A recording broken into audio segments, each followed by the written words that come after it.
1000 Inventions that changed the world. Inoculation. Inoculation, also known as variolation or early forms of vaccination, is a medical practice with a long and complex historical perspective. It involves the deliberate introduction of a small amount of infectious material into the body to confer immunity against a particular disease, thereby reducing the risk of severe illness or death upon subsequent exposure to the pathogen.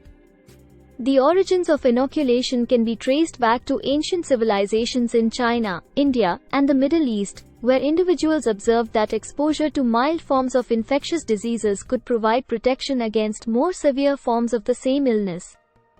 In China, for example, records dating back to the 10th century describe a process called variolation, in which dried smallpox scabs were blown into the nostrils of individuals to induce a milder form of the disease and confer immunity. Similarly, in India, practitioners known as davkas or gomarists would scratch the skin of individuals with a needle contaminated with smallpox matter, believing that this would induce a mild case of the disease and provide immunity against future infections. In the Ottoman Empire, variolation was practiced as early as the 17th century, with physicians using the fluid from smallpox pustules to inoculate individuals against the disease. The practice gradually spread to Europe and the Americas through trade, travel, and diplomatic channels.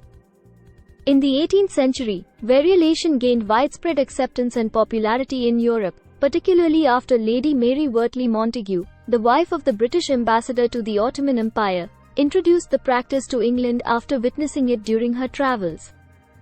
Lady Montagu had her own children variolated against smallpox and actively promoted the practice, helping to popularize it among the British aristocracy. However, variolation was not without risks, as there was a possibility of developing severe complications or even death from the procedure.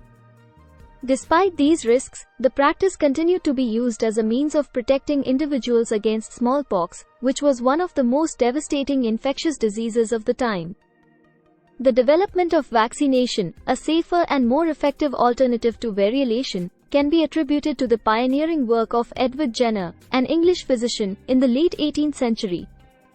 Jenner observed that individuals who had been infected with cowpox, a less virulent relative of smallpox, appeared to be immune to smallpox. In 1796, Jenner conducted an experiment in which he inoculated a young boy with material from a cowpox lesion and then exposed him to smallpox, demonstrating that the boy was protected from the disease.